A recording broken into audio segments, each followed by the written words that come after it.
One TV Patrol. Balik sa mga balita sa One TV Patrol. Turismo sa Tudela inanay ng miarangkada. Nagkadaghan na ang mga turista nga milaag sa mga namugnang tourist destination sa Bukirang Bahin sa lungsod sa Tudela. Nagkanayon si Tudela Municipal Mayor Samuel L. Parhino nga dili na hamay ang mga individual nga mibisita sa pasiunang duha ka tourist destination. Ang Tudela Highland Resort and Eco Park, ang kanhi Subanin Village nga naa makaplagan sa Sitio Tunggo, Barangay Namut, Tudela o Blue Lagoon nga anaa gihapon sa Namut. Pabukid ang tirada ni Mayor Samuel Parhino sa pagpalambo sa mga tourist attraction sa rason nga dili potensyal ang coastal area kung itandi sa mga silingang lungsod sama sa lungsod sa Clarin o Sinakaban. Wala masipyat si Governor Henry Wabinal nga iyang gipuduhan ang mga kadalanan sa kabukiran kaniadto nga siya pa ang congressman sa 2nd District gumikan kay nagbunga na kini karon. Nagpasalamat usab siya nga sama-usab sa iyang amahan kaaktibo ang bilanggan karon nga representante sa ikaduhang distrito, Congressman Ando Waminal. Ang atong tourism, ang akong Subanin Village karon koy gawas nga gwapo na iyang kuan, dito mo ko buntag sayo ko dito. Gwapo jud kayo, gwapo kay mga bulak.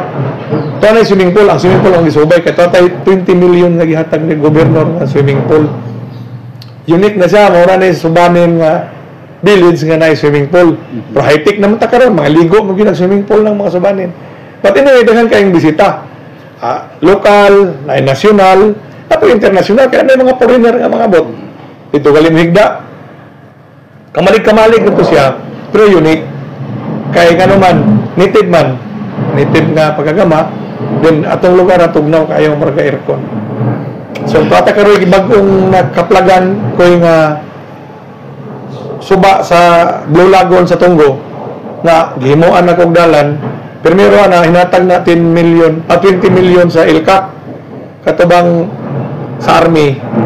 Dahil dito yatag, pero ang Army nag-declare kay kanang ato da prone man na sa mga saunang panahon, sa mga walhon.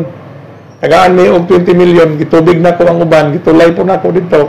Ang sumbag, ikongkriting, paingon dito sa Namot. Ay gamay na bilin, ako nung tuiga, punduhan na kong 10 million, gipatiwas na ko. Ang suba, pero di magwapuha. Among gimo ang suba og mga linaw. Mga linaw ba? Gibuhuan na mo, gihimag linaw, kalay babaw, para mga bata, napoy lawom. Gidugok na karon ko, gidugok mingong tourism.